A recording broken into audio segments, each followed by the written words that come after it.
नौ question ये कह रहा है कि इन ए मैन्युफैक्चरिंग यूनिट, एक निर्माण इकाई में यह देखा गया कि कच्चे माल की कीमत से 25% की वृद्धि हुई और श्रम लागत कच्चे माल की लागत से 30% से बढ़कर कच्चे माल की लागत का 38% हो गए। कच्चे माल की खपत कितने परसेंट कम की जाए ताकि लागत को वृद्धि से पहले की लागत के बराबर रखा जा सके।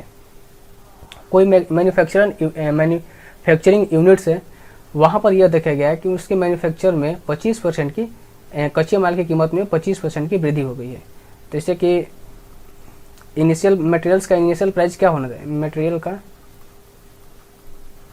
इनिशियल प्राइस हमने मान लिया 100, मटेरियल का इनिशियल प्राइस हमने क्या मान लिया 100। तो रॉ मटेरियल का जो प्राइस है इसका क्या हो रहा है 25% बढ़ा जा रहा है। इनिशियल था, अब यहाँ पर रॉ मटेरियल का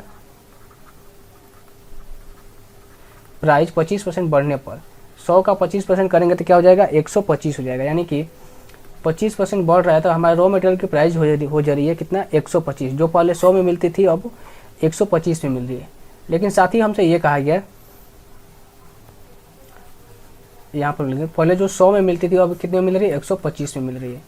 लेकिन साथ ही हमसे ये बोला गया कि श्रम लागत कच्चे माल की लागत में के 30% बढ़ गया। तो कच्चे माल की जो लागत थी 100, इसका 30% से बढ़कर पहले था 30%, अब बढ़कर 38% हो गया। तो 100 का 30% कितना हो जाएगा 30 यानी कि 130 हो जाएगा। ये पहले 130 रुपये लगता था 100 यूनिट रॉ मटेरियल्स को मैन्युफैक्चर करने में।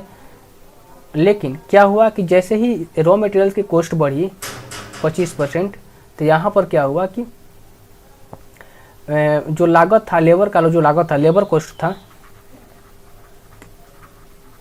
कॉस्ट था वो भी क्या हुआ 38% बढ़ गई।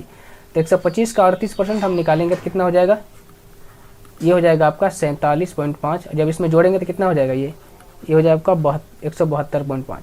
अब देखिए पहले जो लेबर कॉस्ट था 130 रुपये लगता था, लेकिन अब कितना लग रहा है 172 रुपये लग रहा है। कितना ज़्यादा लग रहा है तो आप बोलेंगे 42.5 ज़्यादा लग रहा है। हमें कम कितना करना पड़ेगा ताकि पहले की लागत पर रखा जा सके। तो 42.5 जो हमको कम करना पड़ेगा। परसेंट में ये वैल्यू हमसे पूछा है तो 42.5 इंटू 100 अपॉन क्या करेंगे 172.5। पॉइंट हटाएंगे ऊपर चल जाएगा 10 और नीचे भी चल जाएगा 10। तो 10 ऐसे ही कैंसिल आउट हो जाएगा, यानी कि ये पॉइंट और ये पॉइंट आपका कैंसिल आउट हो जाएगा। ये जाएगा आपका 4 बार में, ये जाएगा कितना बार में 25 से 25 छक्का 150 और 9 25 9 225। तो यहाँ से हो जाएगा कितना 5 का 20 4 2 8 2 10 16 1700। 1700 को हम 69 से डिवाइड करेंगे कितने बार में जाएगा, 1700 को 69 से डिवाइड करेंगे तो 2 बार में जाएगा। 9 दूनी 18 6 दूनी 12 1 13, ये 2 हो जाएगा। ये कितना बचेगा 6 में 3 गया 3 कट जाएगा। ये अब कितने बार में जाएगा 5 बार में नहीं जाएगा, ये 4 बार में चला जाएगा। देखते हैं 4 बार में 9 चौका 36 और 6 चौका 24 और 3 27। तो 24 एक ही ऑप्शन है 24.6 जो है इस क्वेश्चन का राइट आंसर हो जाएगा। मुझे उम्मीद है ये क्वेश्चन आपको पूरी तरीके से समझ में आ गया होगा।